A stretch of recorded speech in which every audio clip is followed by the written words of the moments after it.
Today, we are diving into a story that has it all. A miracle invention, a hidden poison, and a 70-year fight for the truth. This is the incredible story of leaded gasoline, and how we all learned that there really is no such thing as a safe dose of poison. So, it all kicks off in the 1920s. A brilliant chemist, a guy named Thomas Midgley Jr., he solves this massive problem for the auto industry. His invention? An additive called tetraethyl lead. It stopped that annoying engine knock, and it made cars way more powerful. But this miracle came at a truly horrific price. In the factories that produced this stuff, workers started going completely mad, suffering from these terrifying hallucinations before dying just awful, gruesome deaths. The plants quickly got a grim nickname, the loony gas facilities. And when the industry was confronted with these deaths, their response was, well, it was shockingly callous. A Standard Oil executive actually said, "These men probably went insane because they worked too hard." Just unbelievable.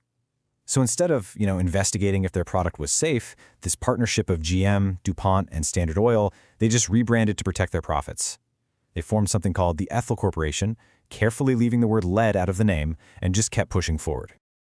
Okay, so now they've got this public relations crisis on their hands, right? The Ethyl Corporation needed a scientific champion, someone to go out there and calm everyone's fears. And they found their man in Dr. Robert Keogh, a charismatic scientist who would spend the next 50 years basically engineering a narrative of safety for their very, very unsafe product. Keogh's strategy was, you gotta admit, kind of brilliant in its simplicity. He created what became known as the Keogh paradigm. He argued that since lead is a natural element, you can find it in the Earth's crust, even tiny bits in our bodies, then it must be harmless below a certain level. But here's the crucial part. He insisted the burden of proof was on the critics to prove leaded gas was dangerous, not on the industry to prove it was safe. He completely flipped the whole idea of precaution on its head.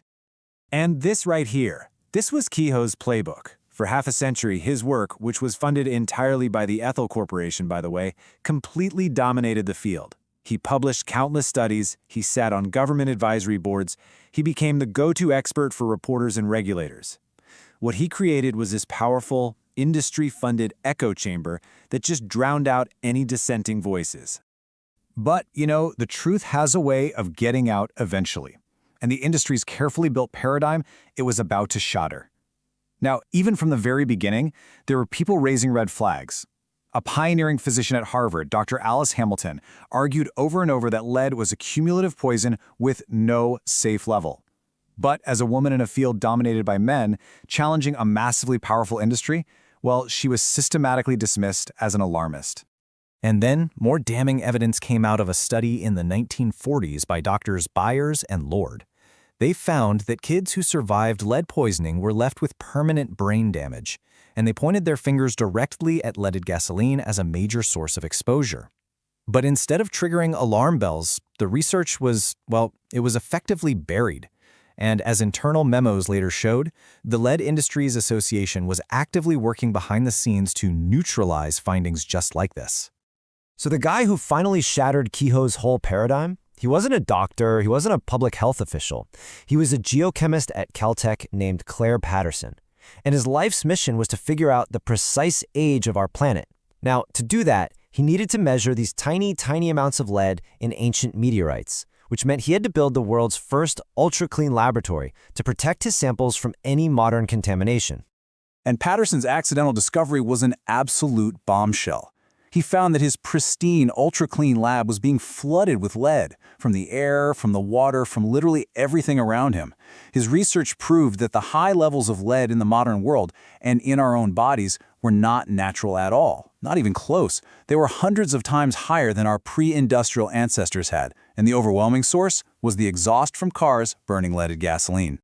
Well, you can imagine the industry's reaction was swift, and it was vicious. They tried to get his research funding cut, they threatened his university. Dr. Keogh himself went on the record calling Patterson's work utter rubbish. But they had picked a fight with the wrong guy. Patterson absolutely refused to back down. He transformed from this quiet academic into a fierce public advocate, totally determined to expose the truth. So Patterson had proven the environmental catastrophe, but the final nail in the coffin, that direct link between even low-level lead exposure and brain damage in children, that came from a pediatrician named Dr. Herbert Needleman. Needleman came up with this really ingenious study. He collected thousands of baby teeth from kids all across different neighborhoods. See, lead accumulates in our teeth and bones, so they gave him a perfect record of a child's early exposure. And his findings, published in 1979, were just devastating and completely undeniable. The more lead in a child's teeth, the lower their IQ and the worse their behavioral problems.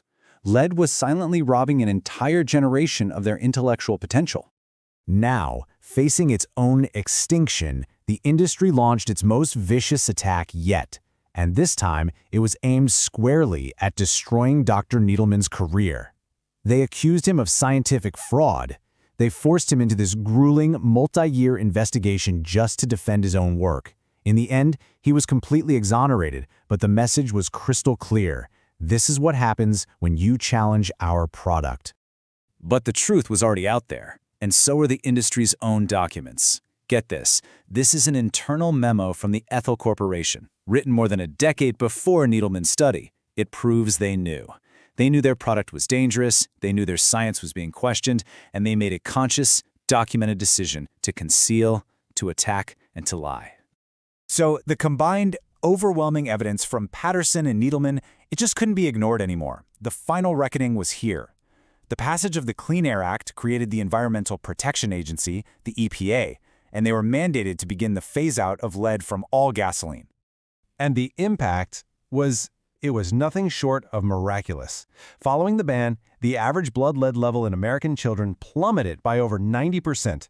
It stands today as one of the single greatest public health victories of the entire 20th century. But then, years later, an astonishing correlation started to appear. The generation of kids who weren't exposed to all that lead, they grew up. And in the 1990s, violent crime rates began this dramatic and totally unexpected fall.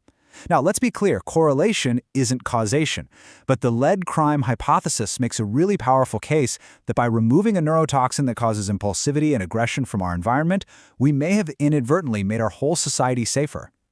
But the legacy of leaded gas isn't just about public health. It's about this playbook, the whole strategy of manufacturing doubt, funding your own experts, attacking scientists, demanding absolute proof before you act. It was perfected by the lead industry. And it's the same blueprint that was later used by the tobacco industry, and it's one we still see today in debates over things like climate change and toxic chemicals. Which leaves us with a final, really unsettling question. The story of leaded gas took 70 years to play out, with just incalculable damage done along the way. So, knowing what we know now about this playbook for delaying action, how do we make sure it doesn't happen all over again?